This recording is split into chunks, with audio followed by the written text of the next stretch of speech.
Holidays-nale, adu namma GT Holidays da. GT Holidays, South India's #1 travel brand.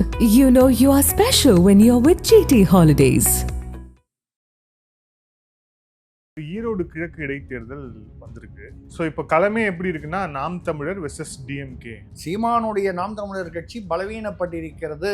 அப்பொழுது கூட நான் தனியாக நிற்பேன், எனக்கு தைரியம் இருக்கிறது, வேறு யார் நிற்கலைன்னா கூட நான் நிற்பேன் அப்படின்னு சொல்லும்பொழுது சீமானுடைய இமேஜ் இந்த தேர்தலில் மக்களிடையே அதிகமாகும்.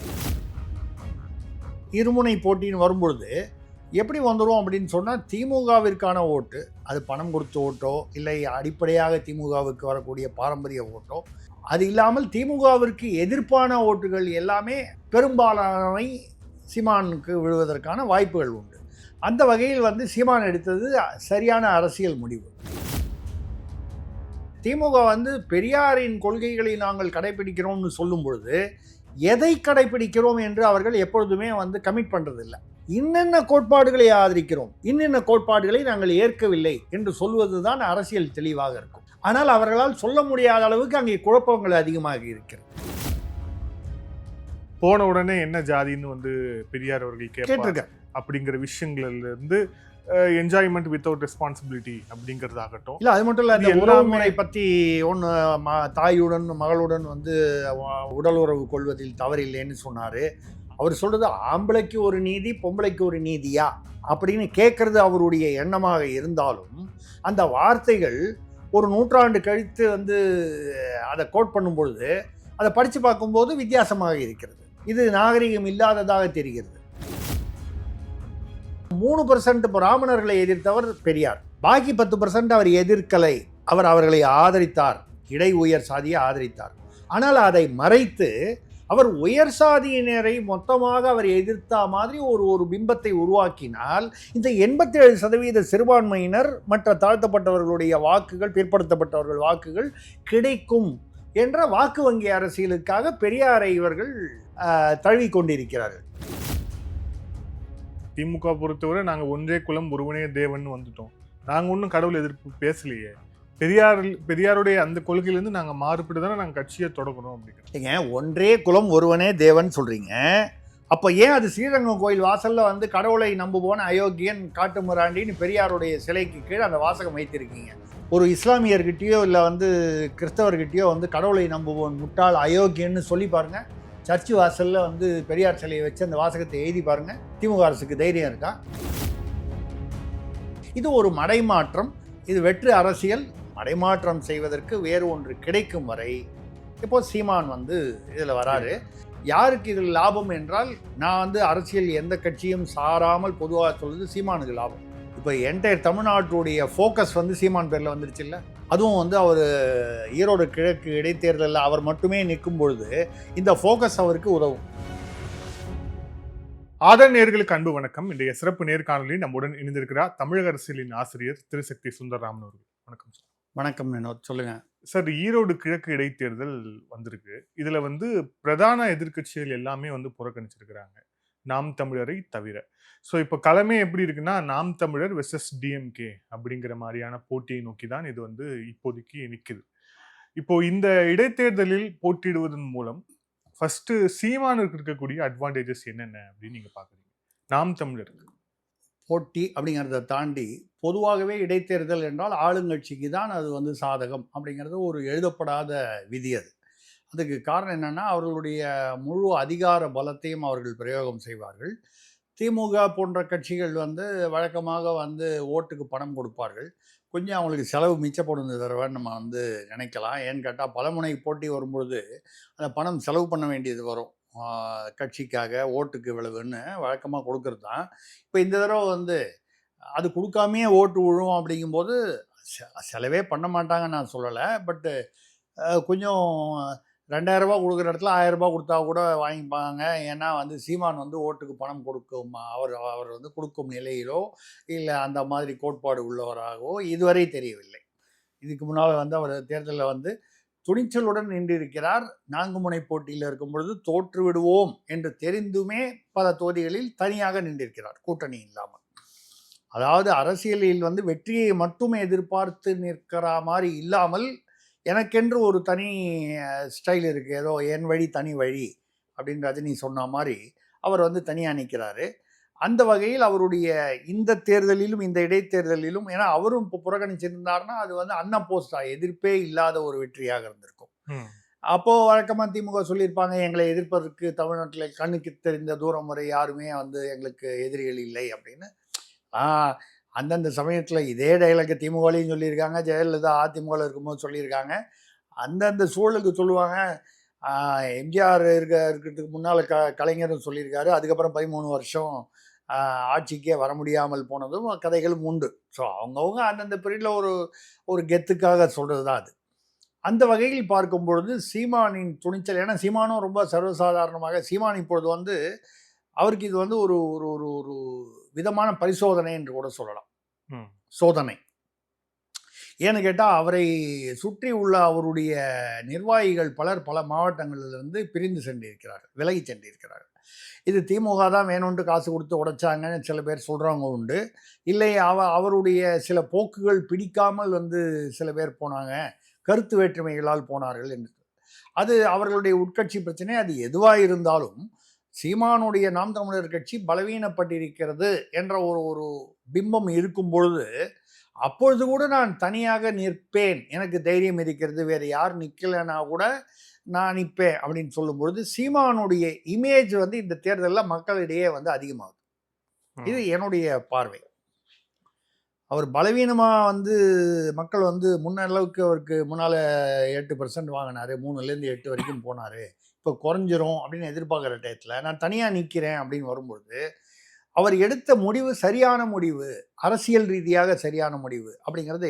ஏன்னா பாக்கி எல்லாரும் வந்து புறக்கணித்த போது இப்போ சீமானுடைய சீதாலட்சுமி யாரோ ஒரு அம்மையார் அவங்க தான் நிற்கிறாங்க வேட்பாளர். அவங்க ஜெயிச்சிருவாங்கன்ற அர்த்தத்தில் நான் சொல்லலை. எனக்கு தெரிஞ்சு சீமானும் அப்படி நினைக்கிறதுக்கு வாய்ப்பு இல்லை. ஆனால் 1 to 1 அப்படின்னு வரும்போது இவருடைய வாக்கு சதவீதம் அதிகமாகும். 4 முனை போட்டியில் வந்து ஒரு 8% வாங்கிறது வேற. இதை வந்து ஒரு இருமுனை போட்டின்னு வரும்பொழுது எப்படி வந்துடும் அப்படின்னு சொன்னால், திமுகவிற்கான ஓட்டு, அது பணம் கொடுத்த ஓட்டோ இல்லை அடிப்படையாக திமுகவுக்கு வரக்கூடிய பாரம்பரிய ஓட்டோ, அது இல்லாமல் திமுகவிற்கு எதிர்ப்பான ஓட்டுகள் எல்லாமே பெரும்பாலானவை சீமானுக்கு விழுவதற்கான வாய்ப்புகள் உண்டு. அப்போ அவருக்கு வந்து அவங்க திமுகவில் 35% வாங்குறாங்க அப்படின்னு சொன்னால், ஒரு உதாரணமாக வச்சுப்போம், ஒரு 35-40% இல்லை அதை விட அதிகமாக வாங்கணும்னா இவர் ஒரு 20% வாங்குறான்னு வைங்க. அது அவருக்கு ஒரு பெரிய மாரல் பூஸ்டாக இருக்கும். இது இடைத்தேர்தல். இந்த இடைத்தேர்தலில் எவ்வளவு வாக்கு சதவீதமோ இந்த அதே வாக்கு சதவீதம் தான் வந்து பொது தேர்தலில் வரும் அப்படின்னு யாரும் நினைக்கவும் இல்லை, அது சாத்தியமும் இல்லை. ஆனால் ஒரு மொரேல் பூஸ்டர்னு சொல்லுவாங்க. உளவியல் ரீதியாக அது ஒரு உற்சாகத்தை, ஒரு ஏற்றத்தை கொடுக்கக்கூடியது. ஒரு ஒரு மக்களிடையே ஒரு இமேஜ் பூஸ்ட் அவருக்கு வரும். அந்த வகையில் வந்து சீமான் எடுத்தது சரியான அரசியல் முடிவு. பாஜகவோ இல்லை அதிமுகவோ எடுத்தது தவறான முடிவு அப்படின்னு நான் வந்து ஒரு வகையில் தவறான முடிவு என்று கூட நான் சொல்வேன். ஏனென்றால் அவர்கள் என்ன செஞ்சிருக்கணும்னால், ஒன்று நின்று இருக்கணும். நின்னால் ஓட்டு சிதறும், அது எப்பவுமே உள்ளது தானே. 3வது அணின்னு ஒன்று வந்தாலே சிதறும் போது 4 அணி 5 அணின்னு விஜயம் ஒதுங்கிட்டார், விஜயம் நிற்கலை. இப்பொழுது மக்களுடைய பார்வையில் அத்தனை எதிர்கட்சிகளுக்கும் ஒரே பிரதிநிதி சீமான். இந்த இடைத்தேர்தல் பாஜக வேட்பாளர்களோ அதிமுக வேட்பாளர்களோ இல்லை விஜய்க்கு தாவேகாவுக்கு உண்டான வேட்பாளர்களோ வேறு மற்ற சிறு கட்சிகள் அவங்களுக்கு உள்ள வேட்பாளர், அதாவது திமுகவுக்கு எதிர்ப்பான ஓட்டுகள் எல்லாமே சீமானுக்கு எல்லாமே கிடைச்சிருமா அப்படின்னா அரித்மெட்டிக்ஸ் பார்த்தீங்கன்னா சமயங்களில் அந்த கணக்கு ஒர்க் அவுட் ஆகாது. நோட்டாவுக்கு போடலாம், ஓட்டு போடாமலேயே இருக்கலாம், இல்லை வந்து பரவாயில்ல அப்படின்னு சீமானை பிடிக்கலன்னா திமுகவுக்கே ஓட்டு போடுறவங்களும் கொஞ்சம் பேர் இருக்கலாம். ஸோ ஆனாலும் பெரும்பாலான திமுக எதிர்ப்பு வாக்குகள் சீமானுக்கு கிடைக்கும். இல்லை, ஏற்கனவே இந்த தேர்தல் இந்த தேர்தல் அறிவிப்பு இந்த டிஸ்கஷன்ஸ்லாம் போகிறதுக்கு முன்னாடி அவர் பெரியார் தொடர்பாக ஒரு விவகாரத்தை பேசி அது வந்து மிகப்பெரிய ஒரு விவாத பொருளாக மாறி 60 இடங்களுக்கு மேலே அவர் மேலே வழக்கு, அவருக்கு எதிராகத்தான் திமுகவினரும் மெயின் ஸ்ட்ரீம் மீடியாக்களும் தினம் தினம் டிபேட்டு பேச்சு எல்லாமே போயிட்டு இருக்கு ஒரு பக்கம். ஏற்கனவே இந்த கருத்து தளத்துல தமிழ் தேசியமா திராவிடமாங்கிற தளத்துல வந்து ஏற்கனவே சீமானை வந்து டார்கெட் பண்ணி திமுக, திராவிடர் கழகம், பெரியாரிஸ்டுகள்லாம் ஒர்க் பண்ணிட்டு இருக்கக்கூடிய சூழல். இப்ப நேரடியாக களத்திலையும் வந்து அதே மாதிரியான ஒரு சூழல் வந்திருக்கு. இப்படிங்கிற போது இது எப்படி இருக்கும் அப்படின்னு நினைக்கிறேன். இல்லை, இதை ஒரே வார்த்தையில் ஒரே வரியில் வந்து சீமானுடைய வார்த்தைகள் ஏன்னா சீமான் நிறைய பெரியாரை பற்றி பேசியிருக்காரு. அதில் வந்து பெரியார் தன்னுடைய பத்திரிகைகளில் எழுதியதும் புத்தகத்தில் பதிவு செய்யப்பட்டவையை தான் அவர் வந்து சொல்லியிருக்காரு. சீமான் ஏதோ கற்பனையாக வந்து பெரியாரை பற்றி புதுதாக சொல்லிவிட்டார் என்று சொல்வதற்கு எதுவுமே இல்லை.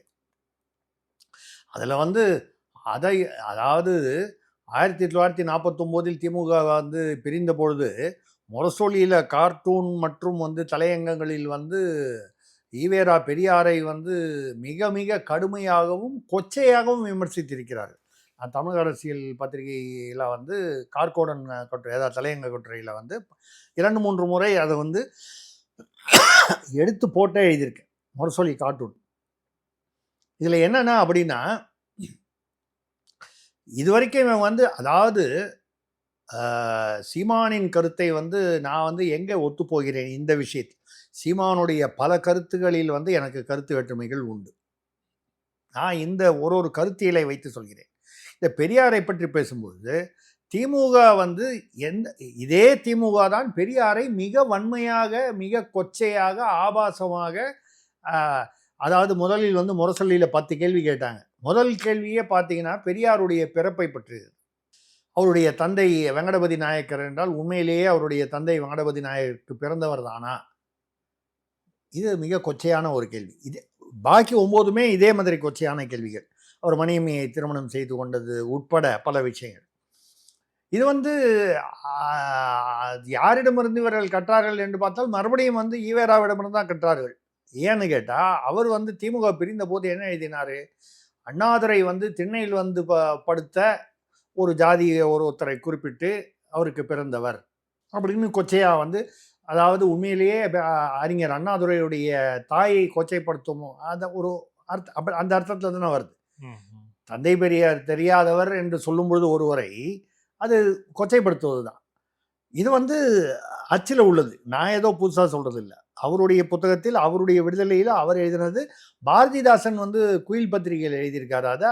அதை என்டார்ஸ் பண்ணி பெரியார் வந்து விடுதலை பத்திரிகையில் பாரதிதாசனை சப்போர்ட் பண்ணி திமுக விலகி போனதுக்காக போகும்போது தான் அந்த இவர்கள் எதை வேண்டுமானாலும் விற்பார்கள்னு அந்த சர்ச்சைக்குரிய 21ஆம் பக்கம்னு எல்லாரும் பேசுகிறாங்களே, அது உட்பட பல விஷயங்கள் பேசியிருக்கிறார். இது என்னன்னு பார்த்தீங்கன்னா, இந்த திராவிட இயக்கத்தில் இது வந்து அது தேவையில்லாமல் வந்து ஒரு பிறப்பை கொச்சைப்படுத்தும் ஒரு பழக்கம் என்பது அந்த காலகட்டத்திலிருந்தே இருந்து வருகிறது, இப்பொழுதும் தொடர்ந்து வருகிறது.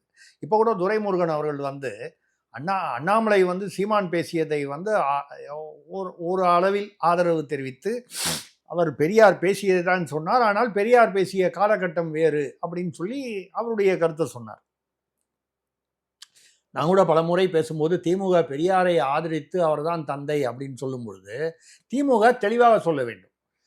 எந்த இடங்களெல்லாம் இவர்கள் விமர்சனம் செய்தார்களோ அதை வந்து விமர்சகர்கள், அவர் சாதிக்கு எதிராக என்ன சொன்னார், இந்து மதத்திற்கு எதிராகவோ இஸ்லாம் மதத்திற்கு எதிராகவோ என்னெல்லாம் பேசியிருக்காரு, எழுதியிருக்காரு. பெரியார் எழுதியிருக்காரு. சிலப்பதிகாரத்தை கொச்சையாக பேசியிருக்கார். விபச்சாரி என்று சொல்லி விபச்சாரம் என்று சொன்னார். திருக்குறளை மலம் என்று சொன்னார். இந்து மதம் பார்ப்பனர்கள் மற்றும் இஸ்லாமியர்களை கடுமையாக விமர்சித்து, கொச்சையாக விமர்சித்து பேசியிருக்கிறார், எழுதியிருக்கிறார். ஸோ அப்போ வந்து திமுக வந்து பெரியாரின் கொள்கைகளை நாங்கள் கடைபிடிக்கிறோம்னு சொல்லும் பொழுது எதை கடைபிடிக்கிறோம் என்று அவர்கள் எப்பொழுதுமே வந்து கமிட் பண்ணுறதில்லை. பெரியார் வந்து சமூக நீதி வந்து பேசவே இல்லை, பெரியார் சமூக நீதிக்கு எதிரானவர் அப்படின்னு நான் கருத்து சொல்ல. என்னுடைய கருத்து, பெரியாருடைய சில கருத்துகள் நியாயமான கருத்துகள், ஆனால் எல்லா கருத்துமே நியாயமான வகையில் அல்ல. சில கருத்துக்கள் தவிர்த்திருக்கப்பட வேண்டியவை. இந்தியாவிற்கு சுதந்திரமே தேவையில்லை, பிரிட்டிஷ் ஆட்சியின் கீழ் வந்து மதராஸ் மாகாணத்தை சேர்த்து கொள்ள வேண்டும், விக்டோரியா கணம் பொருந்திய விக்டோரியா மகாராணிக்கு கடிதம்னு சொல்லி எழுதினார். அது தேசியத்துக்கு எதிரானது தானே. அந்த வகையில் திருக்குறளை பற்றியோ அதை தமிழால் என்ன பயன்னு கேட்டார். அப்போ திமுக வந்து பெரியாருடைய கொள்கைகளை வந்து ஆதரிக்கிறோம், பெரியாரை ஆதரிக்கிறோம்னு சொல்லும்போது அவர்கள் தெளிவாக இன்னென்ன கோட்பாடுகளை ஆதரிக்கிறோம், இன்னென்ன கோட்பாடுகளை நாங்கள் ஏற்கவில்லை என்று சொல்வதுதான் அரசியல் தெளிவாக இருக்கும்.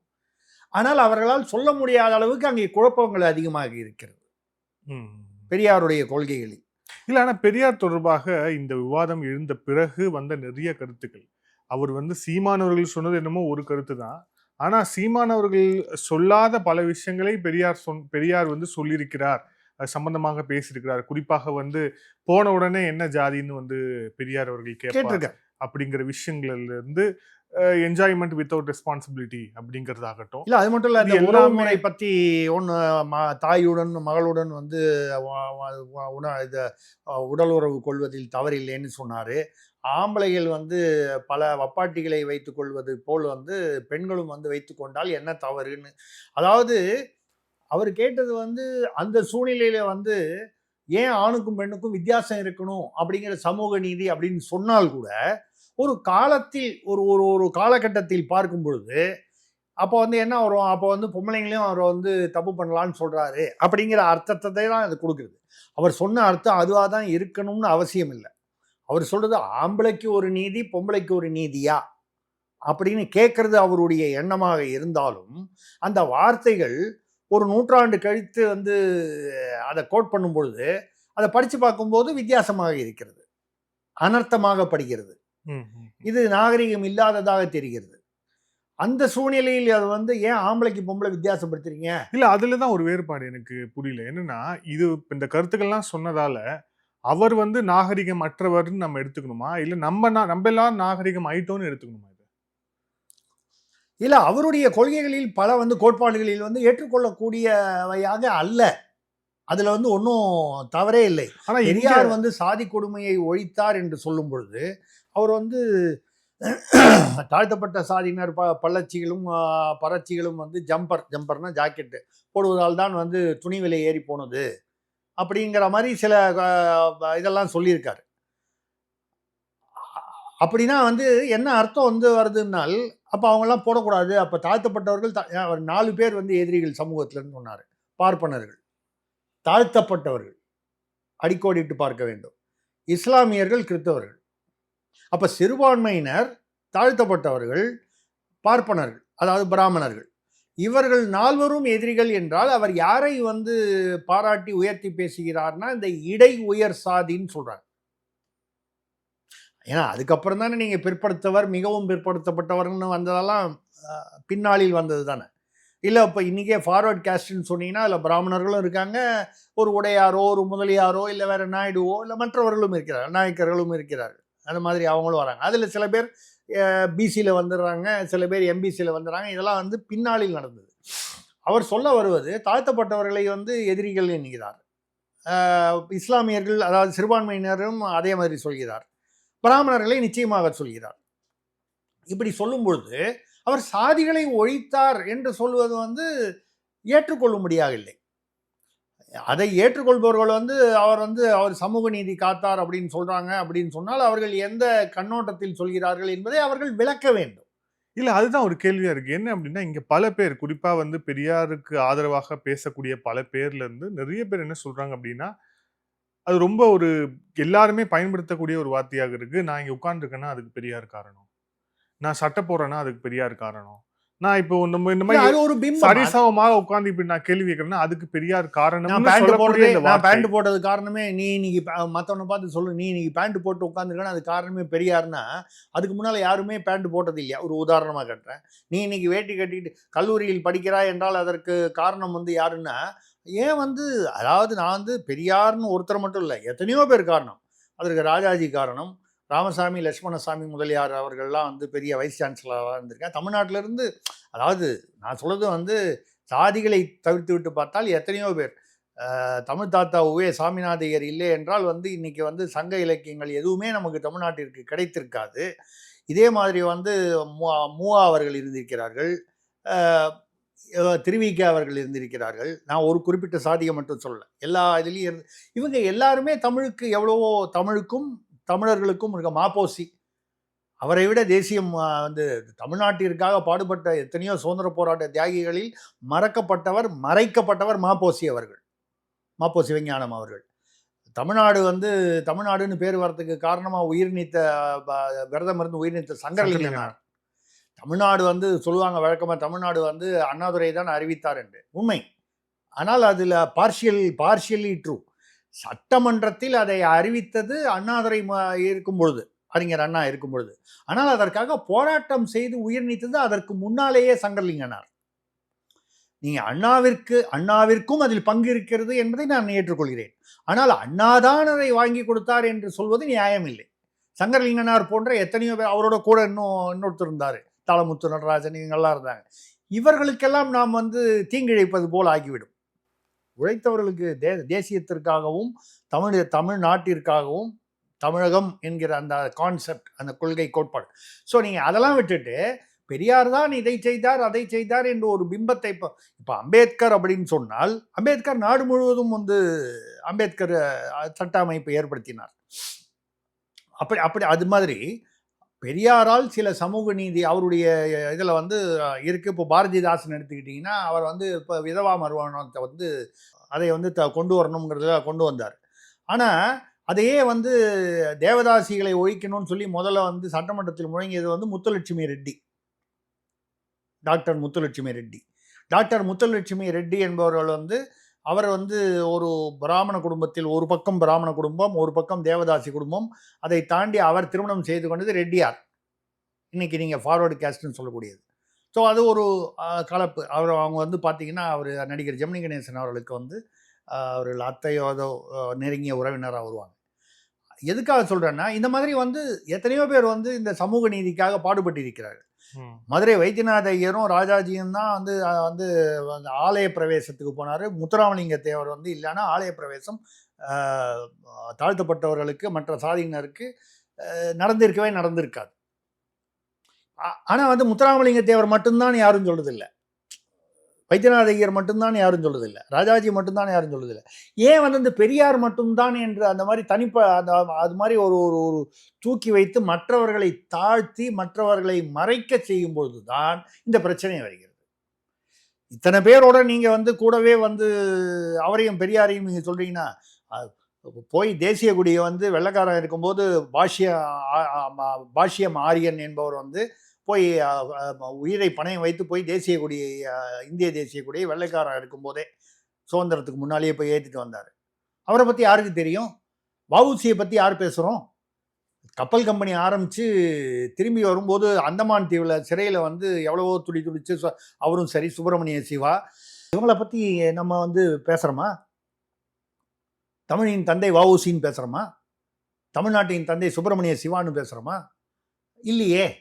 ஸோ இத்தகைய முரண்பாடுகளை கொண்ட ஒருவர் எப்படி வந்து ஒட்டுமொத்த தமிழினத்தின் தலைவராக வந்து மாற்றப்பட்டார்? எந்த இடத்துல வந்து அந்த மாதிரி ஒரு மாற்றம் நடந்ததுன்னு நினைக்கிறீங்க? இல்லைங்க, இது வந்து ஒரு பிம்பம். நீங்கள் வந்து இதற்கு ஒரு உதாரணம் நான் சொல்லணும்னா, திமுக என்ற கட்சி வந்து 1949 வந்து பெரியார் வந்து மணியம்மையை திருமணம் செய்து கொள்கிறார். தான் வளர்ப்பு மகள் போல வீட்டில் வந்து அப்பா என்று அழைத்து வந்த ஒரு சிறு பெண்ணை, 24 வயது பெண்ணு நினைக்கிறேன், அவருக்கு 72 வயது. அவருக்கு உடல்நிலை சரியில்லை. அவருக்கு இப்போல்லாம் வந்து டயாலிசிஸ்லாம் வந்துடுச்சு. அப்போ வந்து இந்த சிறுநீர் கழிப்பதில் அந்த மூத்திர சட்டி வச்சுருப்பாங்க. அந்த கால சூழ்நிலையில், அந்த மாதிரி ஒரு சூழ்நிலையில் அவர் வந்து திருமணம் செய்து கொள்கிறார். அப்பொழுது அண்ணாதுரை முதலானவர்கள் வெளியே வருகிறார்கள். அதற்கு வந்து விமர்சனம் செய்பவர்கள் வந்து கருத்து வேற்றுமை என்று ஒரு பக்கம் சொல்கிறவங்களும் உண்டு. இல்லை, அந்த ட்ரஸ்ட்டில் வந்து நிறைய சொத்து சேர்த்துட்டார் அவர், அந்த ட்ரஸ்ட் சொத்தெல்லாம் இனிமேல் மணியம்மைக்கு தான் போகும்னால வெளியில் வந்துட்டாங்கன்னு, அதாவது ஃபார் அண்ட் எகெயின்ஸ்ட் ரெண்டு பக்கமும் பேசுகிறவங்க உண்டு. சரி, வந்தது உண்மை. ஃபாரா அகெயின்ஸ்டான்றதெல்லாம் விட்டுருவோம். 28 பேர் அன்றைக்கி ஆளுக்கு 10 ரூபா போட்டு திராவிட முன்னேற்ற கழகத்தை ஆரம்பித்தார்கள். அதில் கலைஞர் கருணாநிதி பெயர் இல்லவே இல்லை 28 பேரில். அதுக்கப்புறம் வந்த தலைவர்கள்லையும் பார்த்தீங்கன்னா, நெடுஞ்செழியன், அப்படி வரிசையாக ஈவிகே சம்பத்து, அப்புறம் மதியழகன், அவர் சாதிக் பாட்ஷா, ஆசை தம்பி, இவங்கெல்லாம் தாண்டி தான் கருணாநிதி இருந்தார். அப்போ திமுகவான பிம்பம் வந்து அண்ணாதுரை அப்படின்னா, அண்ணாதுரை வந்து 1949 கட்சி ஆரம்பித்தா கூட 67 வந்து அவர் வந்து நிற்கும்போது யாருடன் கூட்டணி சேர்ந்தார்? ராஜாஜி சுதந்திர கட்சி. நீங்கள் ஆரிய வந்தேரி பார்ப்பனர்னு சொல்லக்கூடிய பிராமணர்களோடான கட்சியாக கருதப்பட்ட சுதந்திரா கட்சியோட கூட்டணி சேர்ந்து தான் 67 அவர் வந்து ஜெயிக்கிறார். எங்க தமிழ்நாட்டில் காங்கிரஸுக்கு எதிராக ஜெயிக்கும் பொழுது 69 துரதிருஷ்டவசமாக 1.5 வருஷம் 2 வருஷத்துல அவர் அண்ணாதுரை இறந்துறாரு. நெடுஞ்செழியன் வருவார் என்று எதிர்பார்த்த இடத்துல வந்து கலைஞர் கருணாநிதி அவர்கள் வருகிறார். ஏன் வந்தார்? கிட்டத்தட்ட நம்பர் 6 அல்லது 7 இருக்கிறவர் எப்படி மேலே வந்தார்னு கேட்டிங்கன்னா, எம்ஜிஆர் அவர்கள் அவரை வந்து ரெக்கமெண்ட் பண்ணி அந்த இடத்துல கொண்டு வந்து வைக்கிறார். என்ன காரணத்தாலும். அப்போ பார்த்தீங்கன்னா திமுகவிற்கு வந்து தலைவர்கள் யார் இருந்தாலும் முகம் வந்து எம்ஜிஆராக இருந்தது. ஏன்னா ஒரு சினிமாலையும் வந்து அவர் வந்து அண்ணாவின் புகழையும் திமுகவின் புகழையும் ஒரு பாட்டில் வந்து உதயசூரியன் மாதிரி கை வச்சுக்கிட்டு பாட்டில் வருவாங்க.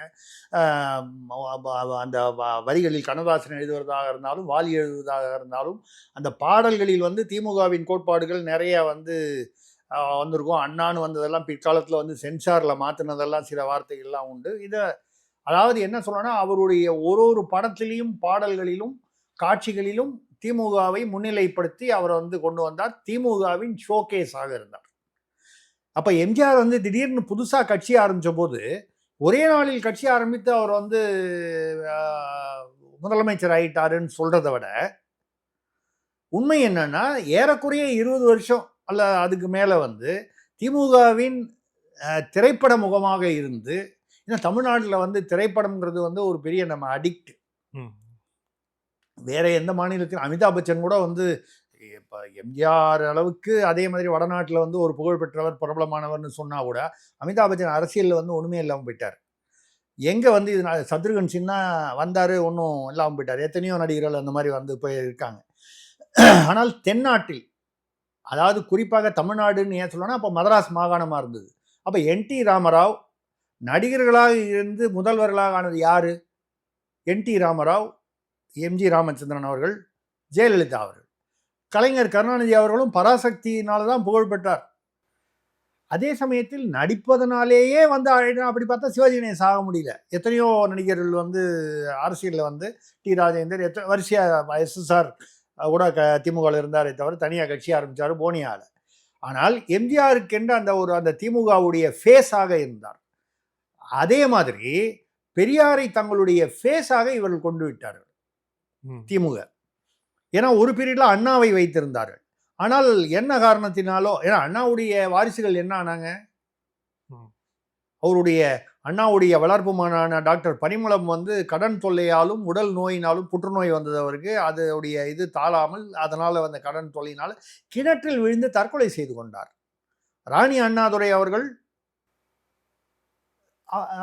என்ன வந்து அரசியலில் வந்து யாராவது அந்த குடும்பத்தில் வந்து ஈடுபட்டார்களா, இல்லை அவர்களை வந்து இவர்கள் யாராவது அழைத்தார்களா?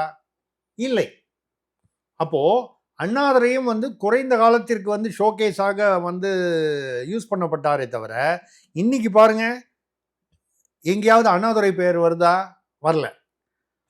அதிமுகவும் அண்ணா பேர் வச்சது, அவங்களும் மறந்துட்டாங்க, இவங்களும் மறந்துட்டாங்க அண்ணாதுரையை.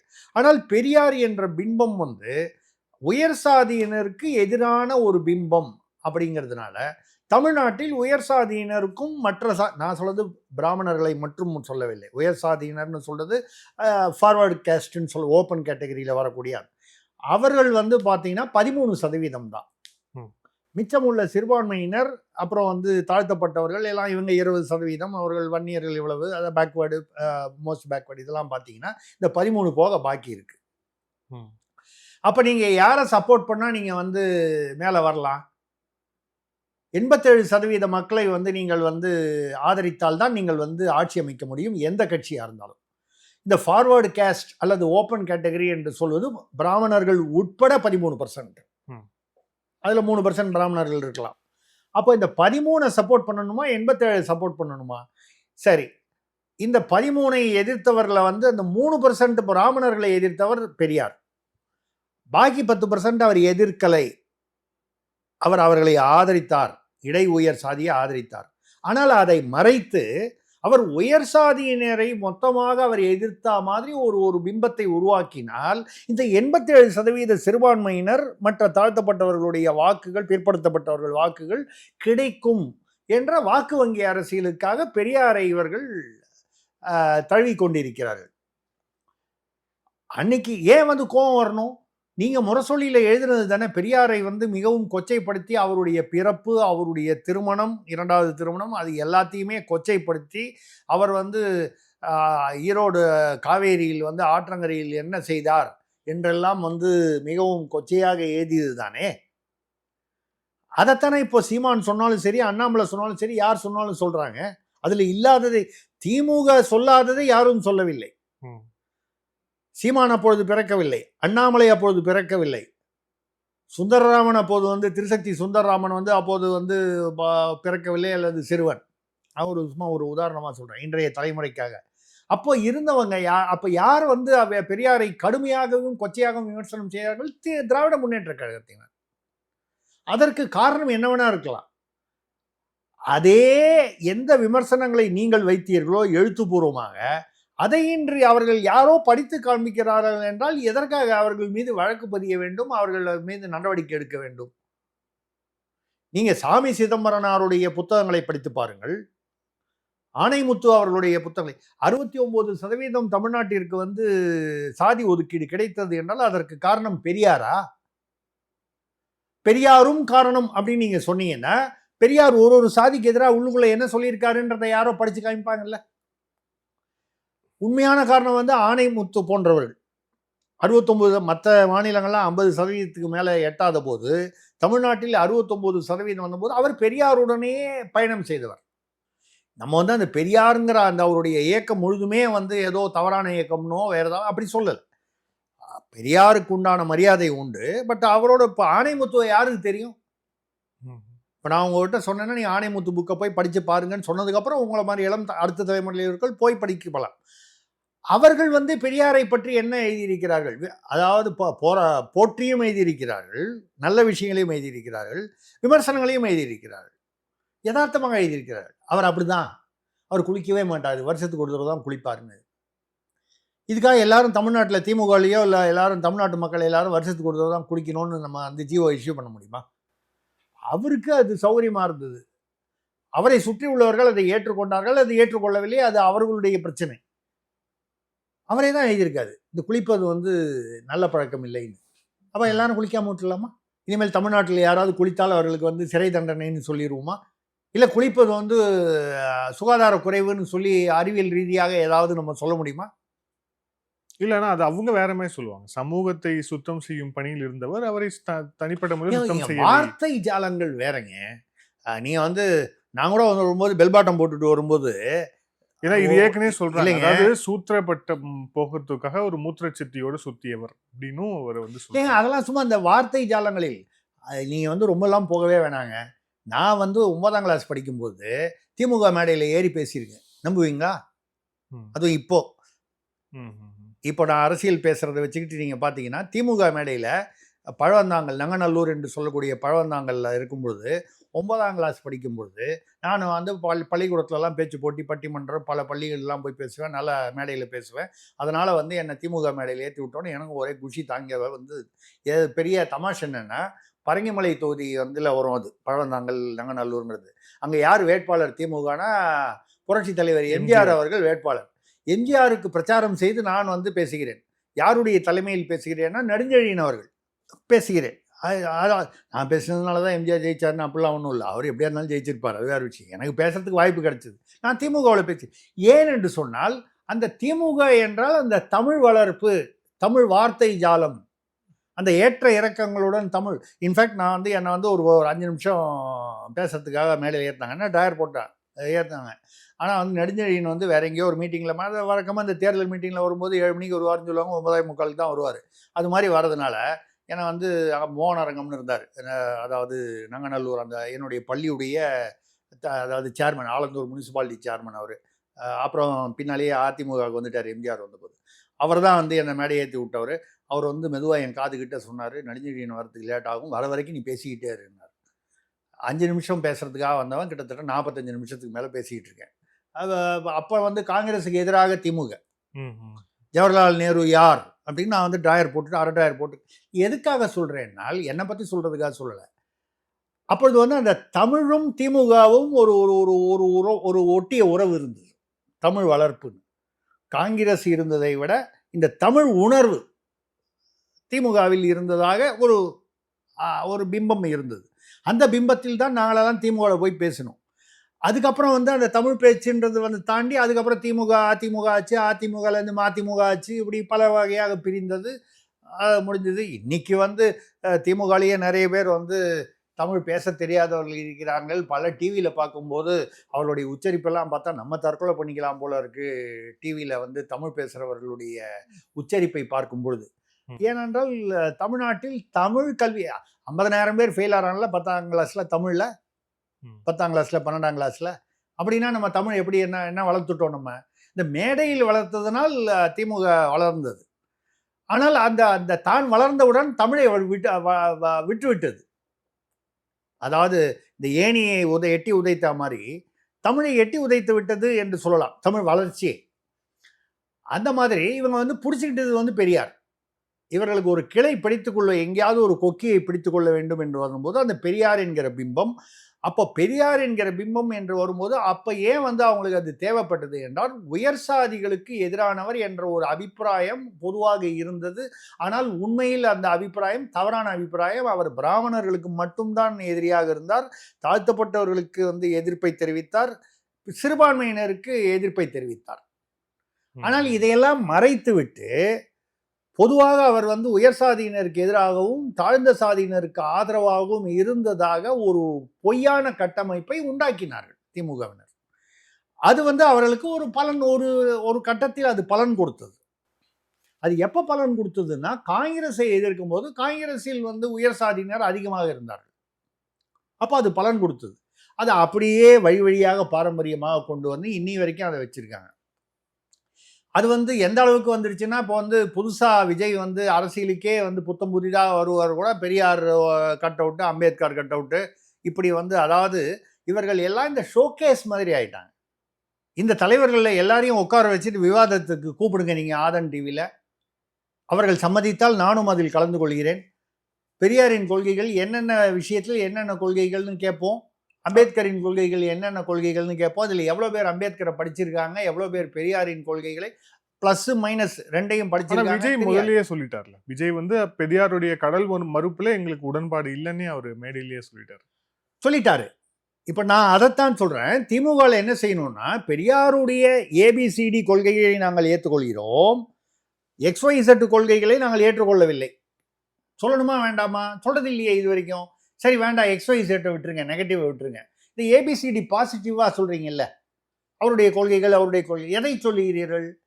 கடவுளை நம்புகிறவன் காட்டு மிராண்டி அயோக்கியன்னு வந்து கோயில் வாசலில் உட்கார்ந்த சொல்கிறீங்கன்னா, அப்போ கடவுள் வந்து ஒரு மதத்தில் மட்டும்தான் கடவுளா?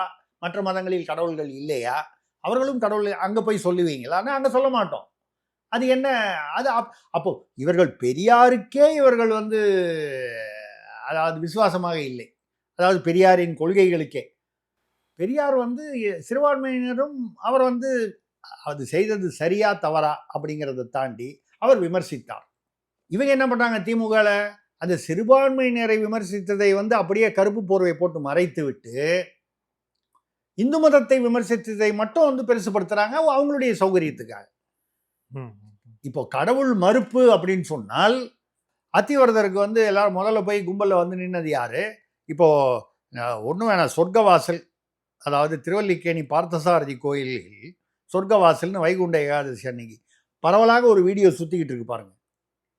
அங்கே உள்ள திருவல்லிக்கேணி வாசிகளுக்கெல்லாம் வந்து அந்த சொர்க்கவாசல் பார்த்தசாரதி என்பது வந்து அவர்களுடைய வீட்டில் ஒரு உறுப்பினர், குடும்ப உறுப்பினர் மாதிரி அந்த கடவுள். நீங்கள் என்ன பண்ணாலும் அந்த திருவல்லிக்கேணியில் அது சந்தில் தான் இருப்பாங்க. நீ அதுலேருந்து ஒரு ஃப்ளாட்டு, பிரமாதமாக ஒரு ஃப்ளாட்டு வச்சா கூட அந்த சந்தை விட்டு வரமாட்டாங்க. அது ஒரு அந்த இடப்பாசம். அதை டெய்லி காலையில் நான் வந்து பார்த்தசாரதி கோயில் வாசலில் போய் கன்னத்தில் போட்டு போகணும் அப்படிங்கிறதெல்லாம் ஒரு நம்பிக்கை.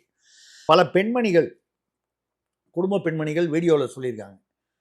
சொர்க்கவாசல்ங்கிறது அந்த காலையில் வைகுண்ட ஏகாதசி அன்னைக்கு அந்த நைட்டு, அந்த மிட் நைட்டுக்கு அப்புறம் அப்படி திறக்கும்.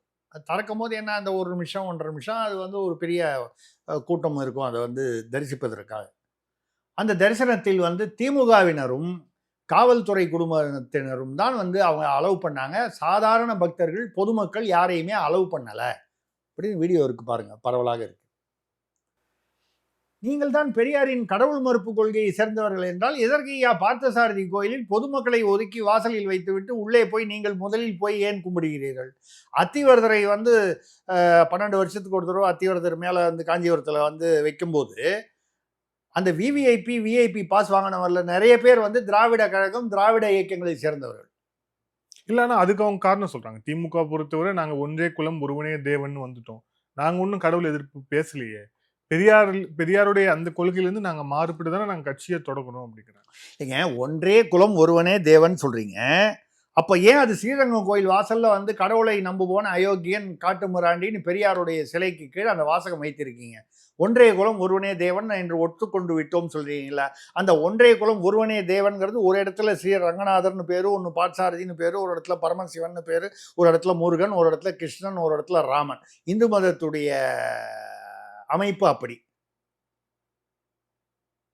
இல்லை. நீங்க வந்து ஒன்றே குலம் ஒருவனே தேவன் என்றால் அந்த தேவனின் பெயர் என்னன்னு சொல்லியிருக்கீங்களா? இது வரைக்கும் முருகன்னு சொல்லியிருக்கீங்களா? ராமன்னு சொல்லியிருக்கீங்களா? கிருஷ்ணன்னு சொல்லியிருக்கீங்களா? பரமசிவன் சொல்லியிருக்கீங்களா? ஆதிசிவன் தென்னாடுடைய சிவனையே போற்றி கைலாசத்தில் இருப்பதாக சொல்லும் சிவன் தென்னாட்டில் இருந்து கைலாயத்துக்கு சென்றார் என்பதுதான் புராண வரலாறு. அப்போ நீங்க அதையாவது சொல்லணும். அதுவும் சொல்லலை. அந்த ஒன்றே குலம்னு சொன்னீங்க, ஒருவனே தேவன்னு சொன்னீங்களே. யாருங்க வந்து சாதிகளை இன்னைக்கு வந்து தேர்தல் வந்ததுன்னா அங்கே வந்து பெரும்பான்மையான சாதி யாரோ அவங்கள பார்த்து நிற்க வைக்கிறது யாரு? திராவிட கட்சிகள் தானே. அப்புறம் ஒன்றே குலம்னு எங்கேன்னு வந்தது? என்ன குலம்? ஒன்றே குலம்னா மனித குலம் தானே, வேற என்ன குலம்? அப்போ நீங்கள் ஒன்றே குலம் ஒருவனே தேவன்னு சொல்றதெல்லாம் வந்து வெறுமன ஒரு ஒரு பொய்யாக, ஒரு பொய்யுரை, மக்களை ஏமாற்றுவதற்காக ஒரு பொய்யுரை தானே. ஒருவனே தேவன்னா அந்த தேவன் பேர் என்ன? ஒன்றே குலம்னா அது என்ன குலம்? அப்படி அந்த குலம்னா நீங்கள் பள்ளிக்கூடத்தில் சேரும்போது கூட வந்து என்ன சாதின்னு கேட்காம, மதம் சாதி கேட்காம நீங்கள் வந்து அட்மிட் பண்ணுறது இல்லை, டிசி கொடுக்கறது இல்லையே. கேட்டால் நாங்கள் ஒதுக்கீடுக்காக கேட்குறோம். சரி, நீங்கள் நான் வந்து சாதி கேட்கக்கூடாதுன்னு சொல்லலை. சாதியையும் கேட்டுவிட்டு நீங்கள் வந்து அந்தந்த சாதியை சேர்ந்தவர்கள் தான் அங்கே ஓட்டு வாங்குவாங்கன்னு சொல்லி எலெக்ஷனில் நிற்கும் போது ஜாக்கிரதையாக அவங்கள நிற்க வச்சு, ஒன்று அவங்க பெரும்பான்மை சாதி அல்லது அதற்கு அடுத்த பெரும்பான்மை சாதியாக பார்த்து நிற்க வைப்பீங்க. சிறுபான்மையினர் இருக்கக்கூடிய ஊர்களில் வந்து சிறுபான்மை அந்த அவர்கள் அதிகமாக இருக்கக்கூடிய இடங்களில் அவர்களை நிற்க வைக்கிறீர்கள். வாக்கு வங்கி அரசியல் செய்யும் பொழுது இந்த பக்கம் சாதியை ஒழிப்போம்னு எப்படி பேசுகிறீங்க? எங்கே சாதியை ஒழிச்சிருக்கீங்க? இன்றைக்கும் சாதி வந்து முன்னைக்கு இப்போ ஜாஸ்தியாக தானே ஆயிருக்கு. எங்கே ஒழிச்சிருக்கீங்க? அப்போ பெரியார் சாதி ஒழிச்சார் அப்படின்னு சொன்னால் பெரியார் பல சாதிகளுக்கு எதிராக பேசியிருக்கிறாரே, அதைத்தானே இவர்கள் சொல்கிறார்கள். இப்போ இந்த பெரியார் அப்படிங்கிற அந்த ஒரு மிகப்பெரிய பிம்பத்தின் மீது சீமானவர்கள் நடத்திருக்கக்கூடிய அந்த கருத்தில் ரீதியான தாக்குதல் அப்படிங்கிறது இது வந்து எதை நோக்கி போகுதுன்னு நினைக்கிறீங்க? ஏன்னா இப்போ கூட அவங்க தரப்புன்னு சொல்லும்போது புக் ஃபேர் நடந்தது, அதில் வந்து ஜாஸ்தியாக விற்கப்படுது பெரியார் அவர்களுடைய புத்தகங்கள் தான் அப்படின்னு இவங்க தரப்புல இருந்து சொல்ல, சீமானவர்கள் செஞ்சிருக்கிறது ஒரு மிகப்பெரிய தாக்குதல், அந்த பிம்பத்தின் மீதே ஒரு தாக்குதல். அதில் வந்து மிகப்பெரிய ஒரு விரிசல் விழ தொடங்கி விட்டது அந்த பிம்பம். இல்லைங்க, நீங்கள் வந்து புக் ஃபேரில் மொத்தம் எவ்வளோ புஸ்தகம் விற்றது? அதில் 15 ஸ்டால் வந்து பெரியாருடைய புத்தகங்களை வந்து விற்கக்கூடிய ஸ்டால்கள் இருந்தன. சப்போஸ் இதுவே 2 ஸ்டால் இருந்ததுன்னா அவ்வளோ புத்தகங்கள் விற்றுருக்குமா? இந்த புள்ளி விவரத்தை வந்து பப்பாசி வெளியிடுமா? பப்பாசி வெளியிடுமாங்கிறத விட வெளியிட விட்டு விடுவார்களா ஆட்சியாளர்கள்? இல்லையே. நானும் பதிப்பகம் நடத்தியிருக்கேன். நானும் கிட்டத்தட்ட 120 புத்தகங்கள் வந்து வெளியிட்டிருக்கேன். அஃப்கோர்ஸ் பெரியார் புத்தகங்கள் ஒன்றும் நான் வெளியிட்டது இல்லை. என்னுடைய கொள்கைக்கு அது கருத்துக்கு வந்து ஒத்து வராது. ஆனால் நான் வந்து ஆன்மீகம், சமூக கருத்துக்கள், கவிதைகள், புரட்சிகரமான சமூக கருத்துக்கள். நான் எழுதின தொட்டுவிட தொடரும்ன்ற கவிதை புத்தகத்திலேயே நான் வந்து அம்பாளுக்கு வந்து நீங்கள் வந்து பாவடை சாத்துறதை விட ஒரு சேரியில் இருக்க ஒரு ஏழை பெண் வந்து வயதுக்கு வந்தால் அவளுக்கு பாவடை வாங்கி கொடுப்பது புனிதமானது என்கிற அர்த்தத்தில் கவிதை எழுதினேன். இதை கலைஞர் கருணாநிதி அவர்கள் படித்து பாராட்டி இருக்கிறார்கள் மேடையில். ஒரே மேடையில் நானும் அவரும் இருந்தபோது. புரட்சிகரமான கருத்து வந்து இந்த ஜாதியிலேருந்து வரவங்க தான் சொல்லணும், இந்த கட்சியிலேருந்து வரவங்க தான் சொல்லணும், இந்த இயக்கத்திலேருந்து வரவங்க தான் சொல்லணும். புரட்சிகரமான கருத்துக்கள், சமூக ரீதியான கருத்துக்கள் யார் வேணாலும் சொல்லுவாங்க. அது மாதிரி வரும்பொழுது நீங்கள் எந்த இடத்தில் வந்து சாதியை ஒழித்திருக்கிறீர்கள்? இல்லை. இப்போ வந்து நீங்கள் பெரியார்னு சொல்லி பண்ணதெல்லாம் வந்து நீங்கள் வந்து என்ன ஒரு மடைமாற்றம். அண்ணா பல்கலைக்கழகத்தில் நடந்தது. அவர் திமுக உறுப்பினர் என்று முதல்ல சொல்ல, அப்புறம் இல்லைன்னு சொல்லி, அப்புறம் அனுதாபின்னு சொல்ல, அவர் வந்து கோட்டூரில் வந்து மாணவர் துணைத் தலைவர்னு அதற்கான ஆதாரங்களை மற்றவர்கள் எடுத்து சொல்ல, ஆக யார் அந்த சாருங்கிறது வந்து இது வரைக்கும் ட்ரெண்ட் ஆயிடுச்சு நேஷனல் லெவலில். இன்றைக்கி நான் வேறு ஒரு சேனலில் ஒரு இது பேசியிருக்கேன். ஒரு சார் இல்லை, அந்த நிகழ்ச்சியில் வந்து இதே மாதிரி ஒரு நிகழ்வு ஒன்று நடந்திருக்கிறது தமிழ்நாட்டில். அது 4 சார்கள் அதில் இன்வால்வ்டு. இப்பொழுது உள்ள ஒரு மாண்புமிகு உட்பட, சார்கள் என்றாலே மதிப்பு மிக்கவர்கள், மாண்பு மிக்கவர்கள் என்ற கணக்கில் இதற்கு 1 மாதம் முன்னால் நிகழ்ந்த ஒரு போரூரில் நிகழ்ந்த ஒரு நிகழ்வு, அது வந்து கொலையில் முடிந்து விட்டது. ஒரு பெண் வந்து பணிமாற்றம் கேட்டு ஒரு துறையில், ஏதோ ஒரு துறையில், அந்த துறையில் வந்தபொழுது அந்த துறையுடைய விஐபி வந்து அந்த பெண்ணை பலவந்தப்படுத்தினதுடன் அந்த பெண்ணின் உறவினர் வந்து அதே துறையில் அவரை வந்து அந்த இடமாற்றத்துக்காக கூட்டி வந்தவரை வந்து அவர் சாட்சியாக அது அவருக்கு தெரிந்து விட்டது என்பதற்காக அவர் வந்து சடலமாக இறந்து விட்டார். 3வது நாள் காணாமல் போய் சந்தேகத்திற்குரிய மரணமாக அது பதிவு செய்யப்பட்டது. அது பதிவு செய்யணும், அதாவது அதை தற்கொலை வேறு ஏதோ காரணம், அவருக்கு வந்து அவருடைய அந்த உறவு பெண்மணியுடன் அவருக்கு கள்ள உறவு இருந்தது, கடன் இருந்ததுன்னு சொல்லி அது தற்கொலை என்று காண்பிப்பதற்காக அவரிடம் வந்து 4 மாண்புமிகு சார்கள் வந்து காக்கி உயர் அதிகாரியிடம் பேசியிருக்கிறார்கள். இது வந்து ஒரு பத்திரிகையில் வந்திருக்கிற செய்தி. ஆனால் அந்த பத்திரிகை பிரபலம் அவ்வளவாக இல்லாத பத்திரிகை. அதோடைய ஆதாரங்கள் மற்றவையெல்லாம் அந்த பத்திரிகைக்கு தான் தெரியும், நமக்கு தெரியாது. நம்ம பத்திரிகையை படிக்கிறோம். இதுவரைக்கும் வந்து அந்த மாண்புமிகு யார் என்ன, யாரெல்லாம் வந்து அதில் தலையிட்டார்கள் என்பதை அவர்கள் புகைப்படத்துடன் வெளியிட்டிருக்கிறார்கள். அதில் யாரெல்லாம் வந்து இந்த அதிகாரிகள், துணை அதிகாரிகள் வந்து இந்த பிம்ப், அதாவது சப்ளையர்களாக இருந்தார்கள், அவர்களுடைய பெயர்கள்லாம் வந்திருக்கு. அவங்க வீட்டில் இடி சமீபத்தில் ரெய்டு நடந்தது வரைக்கும் அந்த பத்திரிகையில் வந்திருக்கு. ஆனால் அந்த பத்திரிகை வந்து பிரபலம் இல்லாத ஒரு குறிப்பிட்ட வட்டத்தில் மட்டும் சென்னையிலிருந்து வெளியாகும் ஒரு பத்திரிகை, சில 1000 பிரதிகள் மட்டும் வரும் பத்திரிகை. அதில் உள்ள உண்மைகளை நம்ம 100% சரியாக இருக்கும்னு நம்ம சொல்லலை, ஏன்னா நமக்கு ஆதாரங்கள் தெரியாது. எதுக்காக சொல்கிறேன்னா, இதை மாதிரி இப்போ அது வந்து வெளிவந்ததுன்னு சொன்னால் ஒரு சாருக்கு பதிலாக அங்கே 4 சார் வருது. இப்போ இந்த மாதிரி விஷயங்களை மடைமாற்றம் செய்வதற்கு தான் சீமான் வீட்டு வாசலில் 22ஆம் தேதி போராட்டம்னு சொல்கிறாங்க, முற்றுகை போராட்டம். நீங்கள் முற்றுகை போராட்டம் பண்ணுறதுனால வந்து உண்மையை சொல்ல போனால், அரசியல் ரீதியாக போனால் சீமானுடைய அரசியல் பிம்பம் இன்னும் கொஞ்சம் மேலே தான் போகுது. அதை தவிர வேறு ஒன்றும் பெருசாக வந்து அது ஒன்றும் நடந்துட போகிறதில்லை.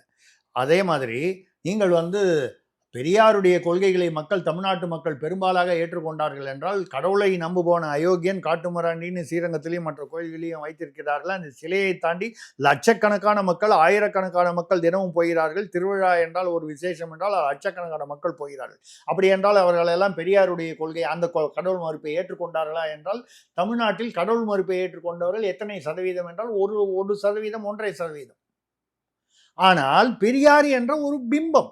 இன்னைக்கு கூட ஒரு உதாரணத்துக்கு சொல்லணும்னா, எம்ஜிஆர் எடுத்துக்கிட்டிங்கன்னா, ரெட்டை இலைன்னா எம்ஜிஆர் தாண்டி, ஜெயலலிதா தாண்டி, எடப்பாடியா ஓபிஎஸ்ஸாங்கிறத தாண்டி ரெட்டை இலைக்கு ஓட்டு போடுவேன்னு புடிவாதமாக வந்து, அதுவும் பெண்கள் மத்தியில் கிராமத்தில் வந்து ஓட்டு போடுறவங்க இருக்காங்க. தலைவர் எடப்பாடியா ஓபிஎஸ்ஸா, அதுக்கு முன்னால் ஜெயலலிதாவா சசிகலாவா என்பதை பற்றி அவர்களுக்கு கவலை இல்லை. ரெட்டை இலை, ஏன்னா இது எம்ஜிஆருடைய ரெட்டை இலை. இது ஒரு என்ன சொல்கிறது, ஒரு அடிக்ஷன்ங்கிற மாதிரி, ஆர்வத்திலேயே வந்து அதீத ஆர்வம், ஒரு ஈர்ப்பு. அந்த மாதிரி ஒரு பெரியாரை வந்து ஒரு பிம்பமாகத்தான் இருக்கிறாரே தவிர, பெரியாருடைய கொள்கைகள், அவருடைய உங்களுடைய முரசொலியில் நீங்கள் விமர்சனங்களை உங்களால் வந்து நியாயப்படுத்த முடியுமா? விவாதத்திற்கு தயாரா? முரசொலி வேணாம், பெரியார் பேசினது பற்றி நம்ம வேணாம். முரசொலியில் நீங்கள் 1949 67 அந்த சுமார் அந்த ஒரு 10-20 வருடங்களுக்கு நீங்கள் அவரை விமர்சனப்படுத்தி, கொச்சையாக அவரை விமர்சனப்படுத்தி விமர்சித்து எழுதிய அந்த விமர்சனங்களை இன்று விவாதிக்கலாமா? அதை நான் விவாதிக்கல. விவாதிச்சா என்னை கைது பண்ணுவீங்க. உங்களால் நியாயப்படுத்த முடியுமா? நீங்களே நியாயப்படுத்துங்களேன். முடியாது. அப்போ இந்த பெரியார் என்பது வந்து ஒரு மடை மாற்றம் தானே தவிர, ஒரு அடையாளப்படுத்திக் கொள்வது தானே தவிர, நீங்க எத்தனை பேர் கடவுள் மறுப்பு? கடவுள் மறுப்பு உண்மையாக இருந்தால் தமிழ்நாட்டில் ஏங்க இவ்வளவு கோயிலில் வந்து லட்சக்கணக்கில் வந்து மக்கள் வந்து திரள்கிறார்? எந்த ஒரு திருவிழா, எந்த பழனியில் போங்க, திருமாவளவனே வந்து கோயில் கோபுரங்கள் வந்து இந்து கோயில் என்றால் ஆபாசமான சிலைகள் இருக்கும்னு பேசினவர், பௌத்த மதம்னா இப்படி இருக்கும், கிறிஸ்தவ மதம்னா அப்படி இருக்கும்னு அதெல்லாம் உயர்த்தி பேசிட்டு இந்து மதத்தை தாழ்த்துவதற்காக ஆபாசமான பொம்மைகள் இருந்தால் அதற்கு பெயர் இந்து மதம்னு பேசினவர், பழனி கோயிலுக்கு இப்போ இந்த 2 மாதம் முன்னால் போயிட்டு வந்துட்டு என் முன்னோர்கள் வாழ்ந்த இடம்ங்கிறாரு. அப்போ இதுக்கு முன்னால் அவருக்கு தெரியலையா முன்னோர்கள் வாழ்ந்த இடம் தமிழ்நாடு தான்? அது வரைக்கும் அவர் மணிப்பூரோ மிசோரத்தில் தான் அவங்க முன்னோர்கள் வாழ்ந்ததா திருமாவளவன் நினச்சிக்கிட்டு இருந்தாரா? இப்போ தான் அவருக்கு யாராவது கடிதாசு போட்டிருக்காங்களா? இல்லைங்க, நீங்கள் தமிழ்நாட்டில் தான் உங்கள் முன்னோர்கள் வாழ்ந்தாங்கன்னு. பழனிக்கு இப்போ போகிறாரே. ஆனால் இந்த கருத்து சொன்னதுக்கு அப்புறம் நாம் தமிழரை வந்து அவங்க எப்படி விமர்சிக்கிறாங்க, விசிக விமர்சிக்கிறாங்கன்னா, இவங்க வந்து நாம் தமிழர் இல்லை, இவங்க வந்து ஓம் தமிழர், ஆர்எஸ்எஸோட பின்னணியிலேருந்து இயங்குறாங்க. இல்லை அவ இது வந்து ஒன்றும் பெரிய விஷயம் இல்லை. ஏன்னு கேட்டிங்கன்னா, நீங்கள் தமிழர் அப்படின்னு சொன்னால் நீங்கள் வந்து தமிழ் இலக்கியங்கள்னு சொன்னால் நீங்கள் வந்து எங்கள் சங்க இலக்கியங்கள், அகநானூறு, புறநானூறு, மற்ற எவ்வளவோ இலக்கியங்கள், இதில் எதில் வந்து ஆன்மீகம் இல்லாமல் கடவுள் மறுப்பு சொல்லப்பட்டிருக்கிறது? ஒன்று எடுத்து சொல்லுங்கள். திருமாவளவனுக்கோ இல்லை திராவிட இயக்கங்களை சுபவீரபாண்டியனுக்கோ எந்த திராவிட இயக்கத்தை சேர்ந்தவருக்கோ சொல்கிறேன், சங்க இலக்கியங்களில் கடவுள் மறுப்பு அப்படின்னு எந்த புஸ்தகத்தில் இருக்குது? தமிழர்களின் ஆதி, அதாவது நம்ம சங்க இலக்கியங்கள்லாம் இருக்கிறதுல முன்னால் திருக்குறளை எடுத்துங்க, கடவுள் மறுப்பு எங்க இருக்கு? கடவுள் சார்பாக உள்ளதெல்லாம் வாழ்த்துக்கள் இருக்கே தவிர கடவுளை மறுத்து எங்கேயாவது இருக்கா? இல்லை. அதுக்கப்புறம் நீங்க வந்து நாயன்மார்கள், 63 நாயன்மார்கள், 63 நாயன்மார்களும் வந்து ஏதோ ஒரு குறிப்பிட்ட உயர் ஜாதியை சேர்ந்தவர்கள்னா இல்லை, தாழ்த்தப்பட்டவர்களும் 63 நாயன்மார்களில் இருந்திருக்கிறார்கள். அதாவது எல்லா சாதியினரும் கலந்து இருந்திருக்கிறார்கள். அதில் பிராமணர்கள் இருந்திருக்கிறார்கள், வேற சில முதலியார்னு என்று சொல்லக்கூடிய சில சைவ வெள்ளாளர்கள் சில பேர் இருந்திருக்காங்க, முதலியார் இருந்திருக்காங்க, அதாவது தாழ்த்தப்பட்டவர்களும் இருந்திருக்காங்க. நாயன்மார்களில் ஆழ்வார்களை எடுத்துக்கொள்ளுங்கள், வைஷ்ணவ இதில் பார்த்தீங்கன்னா அதுலேயும் வந்து திருப்பானாழ்வார் இவங்கெல்லாம் பார்த்தீங்கன்னா வந்து தாழ்த்தப்பட்டவர். அவரை வந்து ஒரு ஒரு ஒரு ஒரு வைணவ ஆச்சாரியார் வந்து அவரை வந்து அவர் கால் நடக்க முடியாதவர், அவரை தோளில் தூக்கி கொண்டு வந்து கடவுள் தரிசனம், விஷ்ணு தரிசனம் பார்ப்பதற்காக வந்தார். எப்போ? நம்ம சொல்றது ஆயிரக்கணக்கான வருஷங்களுக்கு முன்னால. அப்போ ஆயிரக்கணக்கான வருஷங்களுக்கு முன்னால தமிழர்கள் வந்து தமிழ் என்பதும் ஆன்மீகமும் இணைந்து இருக்கிறது. எந்த ஜாதிய பாகுபாடும் இல்லாமல், ஜாதி பாகுபாடு இல்லாமல் வந்து இணைந்து இருக்கிறது. அப்போ அது வேறு மதம் இல்லை. நீங்க தஞ்சை ராஜராஜ சோழன் உடைய அந்த தஞ்சை பெரிய கோயிலில் போய் பார்த்தீங்கன்னா அந்த ஐரோப்பியன் வந்து தொப்பி போட்ட இது கோபுரத்தில் வந்து பொம்மை இருக்கும். ஏன்னு கேட்டால் இப்போ அதே மாதிரி யவனர்கள்னா நம்ம வந்து இன்னைக்கு கிரேக்கம்னு சொல்லக்கூடிய கிரீக், ரோம் அப்படின்னு சொல்லக்கூடியது அன்னைக்கு யவனம். அந்த யவனர்கள் வந்து ஒரு பொம்மை இருக்கும். ஏன்னு கேட்டால் அந்த பீரியட்ல தமிழர்கள் வந்து யவனத்துடனும் கிரேக்கத்துடனும் ஐரோப்பாவுடனும் வந்து வணிக தொடர்பு வைத்திருந்தார்கள். அங்கிருந்து வந்து இங்கே வந்து முத்து வாங்கிட்டு போவான், இங்கிருந்து இங்கே என்ன கிடைக்குதுன்னு வாங்கிட்டு போவாங்க, அங்கே கிடைக்கிறது இங்கே வாங்க. கப்பல் போக்குவரத்து இருந்தது. ராஜேந்திர சோழன் வந்து கங்கை கொண்டான், கடாரம் கொண்டான், இப்படி வந்து இன்னைக்கு சாவகம்னு இந்தோனேஷியாவில் இருக்கிற ஜாவா வந்து சாவகம் தான். அக்ஷய முனைன்னு அங்கே இருக்குது, இன்னைக்கு ஆச்சேன்னு சொல்கிறாங்க, அதுக்கு பேர் தமிழ் அக்ஷய முனை. இப்படி தமிழர்கள் வந்து புகழ் வந்து அரசர்கள் வந்து எங்கெல்லாமோ போய் வெற்றி கொண்டு சீனா வரைக்கும் போயிருக்காங்க. சீனாவில் பிள்ளையார் கோயில் இருக்குன்னா என்ன அர்த்தம்? தமிழர்கள் போனாங்க, இந்துக்கள் போனாங்கன்னு நான் தனியாக சொல்லலை, தமிழ் இந்துக்கள் போனாங்க. அப்போ இருந்தவங்கள அது ஒன்று இந்துக்களாக இருந்தாங்க, இல்லை பௌத்தர்கள் சமணர்களாக இருந்தாங்க. அதாவது வெள்ளையர்கள் வருவதற்கு முன்னால், முகலாயர்கள் வருவதற்கு முன்னால் இங்கே இந்துக்கள் மட்டும்தான் இருந்தார்கள். இன்றைக்கு இருக்கக்கூடிய சிறுபான்மையினர் என்று சொல்பவர்கள் எல்லாருமே யாரு? ஒரு காலத்தில் இந்துக்களாக இருந்தவர்கள் தான். இன்னைக்கு முதல்வர் வந்து கூப்பிட்டு பொங்கல் விழாவுக்காக கரோலின் என்ற பெண்மணிக்கும், அப்புறம் வந்து ஃபாத்திமா என்கிற பெண்மணி, அப்புறம் இன்னும் சிலர் உட்பட வந்து பொங்கல் பரிசு கொடுக்கிறார். இந்த ஃபாத்திமா வந்து அரபு நாட்டில் இருந்து வந்தவரா? இல்லை. கரோலின் ஐரோப்பா நாட்டில் இருந்து வந்தவரா? இல்லை. இவர்கள் நம் சகோதர சகோதரிகள், இங்கே இருந்தவர்கள். ஏதோ ஒரு காரணத்தினால், அழுத்தத்தினால், இல்லை காரணத்தினால், கருத்து வேற்றுமையினால், இல்லை ஒரு ஈர்ப்பினால், எப்படி வேணா இருக்கலாம், அவர்கள் மதம் மாறினார்கள். மதம் மாறினார்களே தவிர மனம் மாறவில்லை. ஏன் அதை சொல்றேன்னா, அவர்கள் இயேசுவை வந்து கும்பிடுகிறார்கள், இவர்கள் அல்லாவை கும்பிடுகிறார்கள். ஆனால் எந்த அளவுக்கு வந்து அந்த இந்து மதத்திலிருந்து வந்ததுனால அப்படிங்கும்போது இன்னைக்கு பள்ளிகொண்ட இயேசுன்னு கும்பிடுறாங்க, ரங்கநாதர் மாதிரி. 18ஆம் படி இயேசுன்னு சொல்றாங்க. சபரிமலை மாதிரி. இயேசு கையில் வேல் கொடுக்குறாங்க. இயேசுவுக்கு திருநீர் இல்லை வந்து இந்த நாமம், திருநாமம், இதெல்லாம் எந்த பழக்கம்? இந்து மத பழக்கம். நான் அவர்களை குறை சொல்லவில்லை, விமர்சனம் சொல்லவில்லை. மதம் மாறினாலும் அடிப்படையில் உள்ள பழக்க வழக்கங்கள் அடிமனதில் இருக்கவை மாறவில்லை. இப்போ எனக்கு வந்து கிருஷ்ணரை பிடிக்கும்னா என் வீட்டில் என் குழந்தைக்கு கிருஷ்ணர் வேஷம் போடுவேன். எனக்கு ராமரை பிடிக்கும்னா என் வீட்டு குழந்தைக்கு ராமர் வேஷம் போடுவேன். எனக்கு முருகரை பிடிக்கும்னா என் வீட்டு குழந்தைக்கு முருகர் வேஷம் போடுவேன். இது வந்து ஒரு இயல்பான ஒரு மனநிலை. அந்த வகையில் நான் தவறு சொல்லவில்லை. ஆனால் என்ன, அந்த இடத்தில் வந்து அந்த இந்து பண்டிகைகளுக்கு மட்டும் வந்து நான் வாழ்த்து சொல்ல மாட்டேன் அப்படின்னு அந்த அந்த பிடிவாதம் தான் வந்து எரிச்சல் அடைய வைக்கிறதே தவிர, நீங்கள் சிறுபான்மையினர் என்று சொல்வது வந்து ஏதோ அவர்கள் வேற்று கிரகத்தில் இருந்தோ வேற்று நாட்டில் இருந்தோ வந்தவர்கள் அல்ல. நம்ம பக்கத்து வீட்டுக்காரங்க தான். ஒரு காலத்தில் அவங்க தாத்தா பேர் முனுசாமி, கந்தசாமி தான். அதான் அவர்களே ஏற்றுக்கொள்கிறார்கள், நம்ம சொல்ல வேண்டியதில்லை. அப்போ இந்த சாதிகளை வந்து ஏற்றி விட்டு இந்த பெரியார்லாம் வந்து சொல்லி ஒரு பிம்பத்தை அரசியல், வெறும் வெற்று அரசியல் இது. இதில் சீமானை வந்து இப்போ வந்து நீங்கள் வந்து சீமானை முற்றுகையிட்டு அதெல்லாம் பண்ணுறதெல்லாம் வந்து நீங்கள் வந்து பண்ணும்பொழுது இது ஒரு டைவர்ஷன், மடைமாற்றம், அவ்வளோதான். இன்னும் வந்து இப்போ நான் இப்போ உங்களுக்கு சொல்லியிருக்கேன், ஒரு சார் யார் அந்த சார் தாண்டி இப்போ யார் அந்த 4 சார் அப்படின்னு வேறு ஒரு நிகழ்வில் பேசிட்டு தான் இப்போ வர்றேன். அது இன்னைக்கே வரும். இது வந்ததுக்கப்புறம் மறுபடியும் வந்து இதை அநேகமாக தமிழ்நாட்டில் முதலாக யூடியூபில் பேசியவன் நானாகத்தான் இருப்பேன். யார் அந்த 4 சார்னு. ஒரு சார் இல்லை, ஒரு சார் இடத்துல 4 சார் வந்துட்டாங்க. இது வந்து மறுபடியும் வரும், நீங்களே என்ன மறுபடியும் கூப்பிடுவீங்கன்னு நினைக்கிறேன். அதை பற்றி பேசுறதுக்கு அது பரவினதுக்கப்புறம் எதுக்காக சொல்கிறேன்னா, இந்த மாதிரி சார் விஷயங்களெல்லாம் வந்து மடைமாற்றம் செய்வதற்காக இந்த பெரியார் என்ற ஒரு பிம்பத்தை வந்து இவர்கள் எடுத்துக்கொண்டு பண்ணுகிறார்களே தவிர, அரசியலில் பெரியார் வந்து எந்த விதமான வாக்கு வங்கியையும் இவர்களுக்கு பெற்றுத்தராது. அப்படி பெற்றுத்தருவதாக இருந்தால் கோயில்களில் இத்தனை பார்த்தசாரதி கோயிலில் எதுக்காக திமுகவினரும் காவல்துறை குடும்பத்தினரும் மட்டும் வந்து போகிறார்கள்? அதுக்கு ஒரு பதில் சொன்னாலே இதுக்கு பதில் கிடைச்சிடும். இதுதான், இது ஒரு மடைமாற்றம், இது வெற்று அரசியல். இது வேற ஒரு காரணம் கிடைக்கிற வரைக்கும் இது ஓடிக்கிட்டு இருக்கும். இதுக்கப்புறம் ஏதாவது ஒன்று வரும்ல, அது ஒன்று வரும்பொழுது யாராவது ஒரு தப்பாக பேசுவான், யாராவது ஒருத்தர் மோசமாக பேசுவான், அவனை கைது பண்ணுறதுக்கு யாராவது ஒரு யூடியூபர் வந்து ஒரு தப்பாக பேசுவான், இல்லை ஒரு ஃபார்வர்ட் பண்ணுறவன் ஒரு தப்பாக போடுவான், அவனை கைது பண்ணி அதை பெருசு பண்ணி அந்த மாதிரி வந்து ஒரு மடைமாற்றம் பண்ணுறதுக்கு, மடைமாற்றம் செய்வதற்கு வேறு ஒன்று கிடைக்கும் வரை இப்போ சீமான் வந்து இதில் வராரு. இதில் வந்து உங்களுக்கு வந்து யாருக்கு இதில் லாபம் என்றால், அரசியல் லாபம் என்றால், நான் வந்து அரசியல் எந்த கட்சியும் சாராமல் பொதுவாக சொல்லுது சீமானுக்கு லாபம். இப்போ என்டையர் தமிழ்நாட்டுடைய ஃபோக்கஸ் வந்து சீமான் பேரில் வந்துருச்சு இல்லை? அதுவும் வந்து அவர் ஈரோடு கிழக்கு இடைத்தேர்தலில் அவர் மட்டுமே நிற்கும் பொழுது இந்த ஃபோக்கஸ் அவருக்கு உதவும், அவருடைய வளர்ச்சிக்கு உதவும்.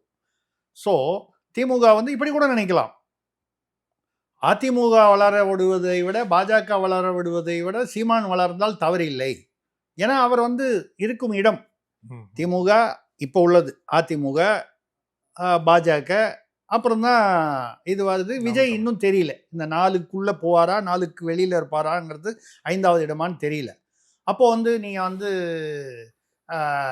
சீமான் பேரில் ஃபோக்கஸை கொண்டு வரதுனால அதிமுக பாஜக மீதான வந்து அந்த ஃபோக்கஸை வந்து கம்மி பண்ணலாம் அப்படிங்கிற திமுக திட்டமாக கூட இருக்கலாம்.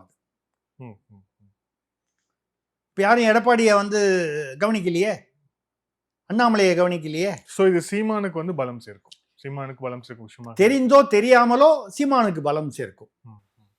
நான் வந்து அதனால திமுக வந்து சீமானை வளர்த்து விட வேண்டும் என்பதற்காக செய்தார்கள் என்ற அர்த்தத்தில் பேசவில்லை.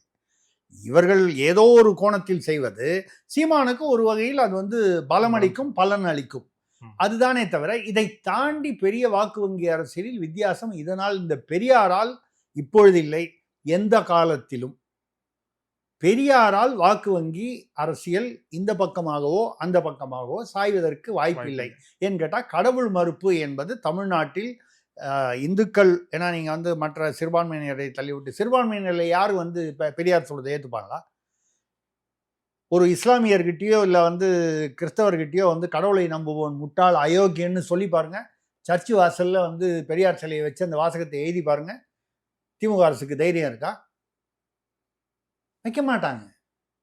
இந்துக்கள் இளிச்சவாயர்கள் என்று நினைக்கிறார்கள். ஆனால் அந்த இளிச்சவாயர்களாக இருந்த இந்துக்கள் கொஞ்சம் கொஞ்சமாக விழிப்புணர்வு பெற்று இப்ப கேள்வி கேட்க ஆரம்பித்து விட்டார்கள். மெல்ல மெல்ல இளிச்சவாயர்கள் நான் சொல்றது கொஞ்சம் வருத்தமா இருக்கலாம். நான் சொல்றது அவர்கள் டாலரண்ட், பொறுமையாக இருந்தார்கள். அதனால மற்றவங்க பொறுமையா இல்லை, நான் அவர்களை குறை சொல்லவில்லை. சகிப்புத்தன்மை கூட இருந்தது. இப்போ அந்த சகிப்புத்தன்மைக்கு பரிசோதனை வந்துவிட்டது, சோதனை வந்துவிட்டது. சோதனை வரும்பொழுது அதை தாண்டி மீறி அவர்கள் தங்களை வேண்டுமென்றே இழிவுபடுத்துகிறார்கள் என்ற உணர்வு வருவது இயல்பானது ஒரு விஷயம். அப்படி வரும்பொழுது அந்த இடத்துல வரும்போது என்ன சொல்லிடுவாங்க, பாஜக உள்ள பூந்துரும், இந்துத்வா, சங்கி. ஐயா, பாஜக என்ற கட்சி வருவதற்கு முன்னால் தமிழ்நாட்டில் ஆன்மீகம் இல்லையா? நாயன்மார்களும் ஆழ்வார்களும் பாஜகவை சேர்ந்தவர்களா, இல்லை ஜனசங்கத்தை சேர்ந்தவர்களா? இல்லையே, தமிழர்கள் தானே. அவர்கள் ஒன்றும் வெளி மாநிலங்கள்லேருந்து, ஓங்கோல்லேருந்தோ இல்லை வேற எங்கேருந்தோ விஜயநகர சாம்ராஜ்யத்திலிருந்தோ வந்தவர்கள் கூட இல்லை. சேர சோழ பாண்டியர்கள் என்பவர்கள் இங்கேயே தமிழர்களாக பிறந்து இங்கேயே இருந்தவர்கள். விஜயநகர சாம்ராஜ்யத்திலிருந்து வந்தவர்களையும் நான் தமிழர்களாகத்தான் ஏற்றுக்கொள்கிறேன். நான் அதில் ஒன்றும் வித்தியாசப்படுத்தலை. ஏன்னு கேட்டால், இவங்க கோயில் கட்டினாங்கன்னா அந்த கோயிலெல்லாம் பராமரிச்சது விஜயநகர சாம்ராஜ்யம் இல்லைன்னா பராமரிச்சிருக்க முடியாது. அவர்கள் தமிழுக்கும் தமிழ்நாட்டிற்கும் தமிழ் கலாச்சாரத்திற்கும் செய்த தொண்டு மிக சிறந்த பணி. அதனால விஜயநகரம்னா ஆமாங்க, ஒரு காலத்தில் இது மதராஸ் மாகாணமாக இருந்தது. ஆனால் இங்கே தமிழ், தெலுங்கு, மலையாளம், கன்னடம் எல்லாம் பேசுகிறவங்க இருந்தாங்க, துளு பேசுகிறவங்க இருந்தாங்க. எத்தனை பேருக்கு இந்த இளம் தலைமுறைக்கு தெரியும், குடகு இருக்கு இல்லையா, இன்னைக்கு தலைக்காவேரின்னு சொல்லக்கூடிய குடகு, அங்கே துளு பேசுவாங்க. அதுக்கு பக்கத்தில் கர்நாடகம், கன்னடம் பேசக்கூடியது. மதராஸ் மாகாணத்தை பிரித்து அதில் ஒரு பகுதியை கன்னடத்தில் சேர்க்குறாங்க, ஒரு பகுதி கேரளத்தில் சேர்க்குறாங்க. அப்போ தான் கண்ணகி கோயிலில் அந்த பக்கம் போயிடுது, மாப்போசிலாம் போராடுறாரு. ஆந்திரத்தில் சேர்க்குறாங்க, ஆந்திரம் அதுக்கப்புறம் தெலுங்கானா பின்னால் பிரியுது. அது மாதிரி வரும்போது துளு பேசும் அந்த தலைக்காவேரி பகுதி துளு பேசுபவர்கள் இதுக்கு கன்னடர்களுடன் ஒத்து போகாது, எங்களை தமிழ்நாட்டுடன், அதாவது மிச்சம் இருக்கும் தமிழ்நாட்டுடன், தமிழர்கள், அதாவது இங்க இப்போ நம்ம மதராஸ் ஒரிஜினலாக இருந்த தமிழ்நாட்டுடன் எங்களை இணைத்து விடுங்கள்னு கேட்டாங்க. அப்போ இருந்த முதல்வர் யாருன்னு எனக்கு ஞாபகம் இல்லை, ஏதோ நீதி கட்சி, அவங்க நீதி கட்சியை சேர்ந்தவர்கள் அதை ஏற்றுக்கொள்ளவில்லை. அன்னைக்கு மட்டும் அதை ஏற்றுக்கிட்டு இருந்தாங்கன்னு வச்சுங்க, இன்னைக்கு கர்நாடகா காவிரி தண்ணிக்கு தமிழ்நாட்டில் கெஞ்சிக்கிட்டு இருக்கும். தலைக்காவேரி தமிழ்நாட்டை சேர்ந்ததாக இருந்தால் காவேரி தண்ணிக்காக தமிழ்நாடு கர்நாடகாவில் போய் சண்டை போடுறதுக்கு பதிலாக கர்நாடகா நம்மகிட்ட சண்டை போட்டு இல்லை கெஞ்சிக்கிட்டு இருப்பாங்க. அன்றைக்கு எடுத்த அரசியல் முடிவு ஏதோ ஒரு கண்ணோட்டத்தில் எடுத்தார்கள், அது தவறாக போனது. ஏன் இந்தியாவிலேயே பார்க்க போனீங்கன்னா, பலுச்சிஸ்தான் பாகிஸ்தான் பிரியும் பொழுது இந்தியாவோடு சேருகிறேன் என்று சொன்னபோது ஜவஹர்லால் நேரு முடியாது என்று சொல்லிவிட்டார். அன்றைக்கு பலுச்சிஸ்தான் இந்தியாவுடன் சேர்ந்து இருந்தால் பாகிஸ்தான் நடுவில் மாட்டியிருக்கும், இந்தியாவின் இரு பகுதிகளுக்கு நடுவில். அப்போ இந்தியாவிற்கு இன்னும் கொஞ்சம் வல்லமை அதிகமாகி இருக்கும். அன்னைக்கு இருந்த நேரு நம்ம விமர்சனம் பண்ணலாம், அன்னைக்கு இருந்த காரணத்தை ஏதோ ஒரு அரசியல் சூழ்நிலையினால ஏன் வேணான்ட்டாரு. அப்போ அன்னைக்கு ஜவஹர்லால் நேரு செய்ததை இன்று விமர்சனம் செய்யலாம். ஆனால் அன்றிருந்த சூழ்நிலை எதற்காக அவர் சொன்னார் என்பதை இந்த சூழ்நிலையில் விமர்சிப்பது என்பது வித்தியாசமானது. அதற்கு காரணம் என்னங்கிறது நம்ம இன்னைக்கு 100% நம்மால் உறுதியாக சொல்ல முடியாது. பலுச்சிஸ்தானை பாகிஸ்தான் ஆக்கிரமிப்பு காஷ்மீர் இன்னைக்கு பார்த்தீங்கன்னா ஆசாத் காஷ்மீர் அவங்க சொல்லக்கூடிய, அவங்க எங்களை எங்களுக்கு மோடி போன்ற ஒரு பிரதமர் வேண்டும், எங்களை இந்தியாவுடன் சேர்த்து விடுங்கள்னு சொல்கிறாங்க. முந்தா நேற்று கூட பாதுகாப்பு அமைச்சர் ராஜ்நாத் சிங் பாகிஸ்தான் ஆக்கிரமிப்பு காஷ்மீரை இந்தியாவுடன் சேர்க்காமல் இந்தியா முழுமையடையாதுன்னு பேசியிருக்காரு. இப்படிலாம் பேசுகிறாங்கன்னா என்ன அர்த்தம்னா, அதுக்கான சில வேலைகள் நடைபெறுகிறது. ஏன்னா அவங்களும் உங்களோட சேர்ந்துக்கிறேன்னு சொல்கிறாங்க, இவங்களும் அவங்கள சேர்த்துக்கணும்னு ஆசைப்படுறாங்க. அப்படி இருக்கும்பொழுது இது ஜியோ பாலிட்டிக்ஸ்ன்னு சொல்லுவாங்க, சர்வதேச அரசியல். அந்த மாதிரி வரும்பொழுது இது சில அது மாதிரி நீங்கள் அன்னைக்கு தலைக்காவேரியை விட்டு விட்டீர்கள் துளு பேசுகிறவர்களை. ஆனால் அவர்கள் கர்நாடகாவில் சேர்ந்து விட்டார்கள், வேறு வழி இல்லாமல் சேர்ந்துட்டார்கள், அது கர்நாடக மாநிலமாக இருந்தது. அதே மாதிரி தெலுங்கு பேசுகிறவங்களை எல்லாரையும் வந்தால் அப்போலேருந்தே ஆரம்பத்திலேருந்தே அந்த பிரச்சனை இருந்தது. ஆந்திராவிற்கும் தெலுங்கானா மாநில, அதாவது இன்றைக்கு தெலுங்கானா மாநிலமாக இருக்கிறவங்களுக்கும் அந்த தெலுங்கு ஒரே மொழி பேசுபவர்களுக்குள்ளேயே பிரச்சனைகள் இருந்தன.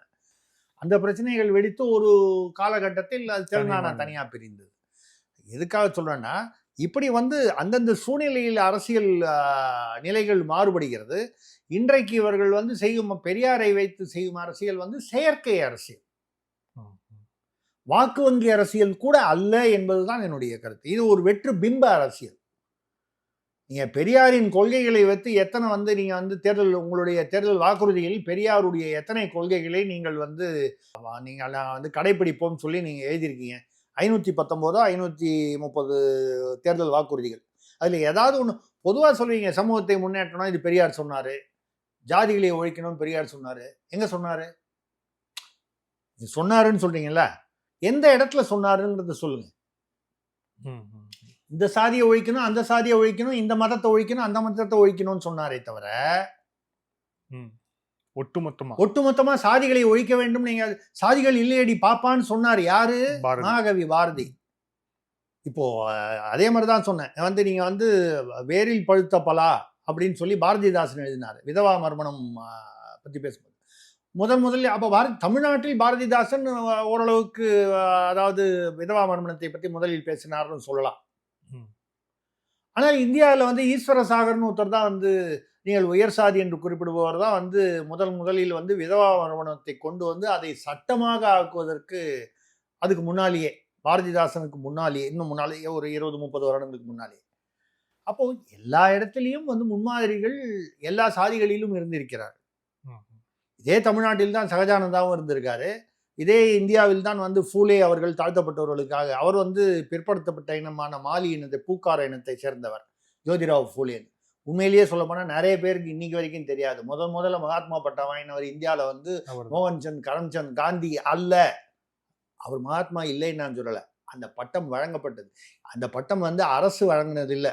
காந்திக்கே வந்து அரசு வழங்கின பட்டம் இல்லை. அதை ஆர்டிஐயில் போட்டே கேட்டாங்க தகவல் சட்டத்தில்.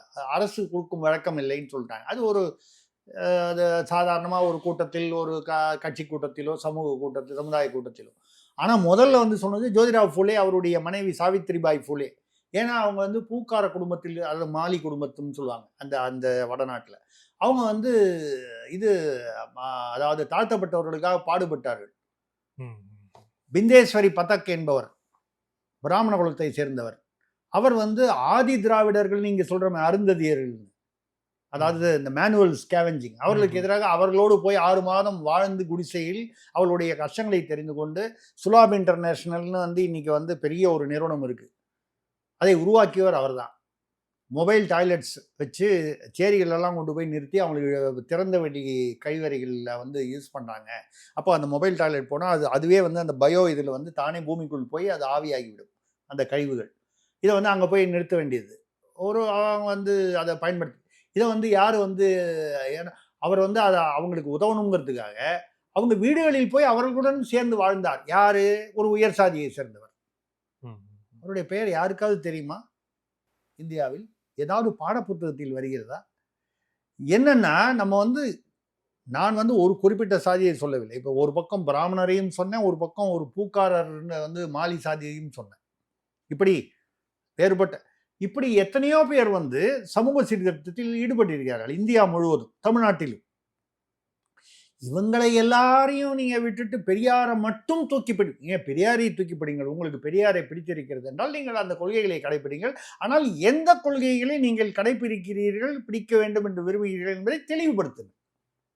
இது வரைக்கும் ஒன்றும் பேசுறது இல்லையே. ஏன்னா நீங்க பேச ஆரம்பிச்சீங்கன்னா சிக்கல்ல மாட்டிப்பீங்க. அதனால பேசுறது இல்லை. ஏன்னா நீங்களே தான் இருக்கிறதுலேயே அதிகமா பெரியாரை வந்து கொச்சைப்படுத்தியது திராவிட முன்னேற்ற கழகம் தான். அந்த காலத்துல 49 அந்த 60 வரைக்கும் நீங்கள் அப்பொழுது வந்து பெரியார் பார்ப்பனரை எதிர்த்தான்னு சொன்னீங்களே, நீங்க யாரோட போய் கூட்டு சேர்ந்தீங்க? ராஜாஜியோடு தானே. தேர்தல் வெற்றிக்காக வந்து அது வேண்டி இருந்தது இல்லையா? அப்போ நீங்க பெரியாரை எதிர்த்து நீங்கள் வந்து சாதித்துவ அரசியல் செய்தீர்கள். ராஜாஜியோடு சேர்ந்தது சரியா இல்லையா, அது அரசியல் முடிவு. பெரியாருக்கு எதிரான ஒரு கொள்கையை வந்து நீங்க வந்து அரசியல் வெற்றிக்காக பயன்படுத்தினீர்கள். அப்புறம் ஏன் வந்து பெரியார்னு தோன்று? இன்னைக்கு வந்து பெரியாரை பத்தி பேசினா உள்ள பிடிச்சி போடுவேன்னு சொல்றதுல என்ன நியாயம் இருக்கு? விவாதியுங்கள். பெரியாருடைய இன்ன கொள்கைகளை நாங்கள் ஆதரிக்கிறோம், ஏற்றுக்கொள்கிறோம், நடைமுறைப்படுத்துகிறோம். வருஷத்துக்கு ஒரு தடவை தான் மனுஷன் குளிக்கணும், வேற யாரும் ஒரு வருஷத்துல குளிக்கவே கூடாதுன்னு ஒரு சட்டம் போடுங்க. என்ன ஆகுதுன்னு பார்ப்போம்.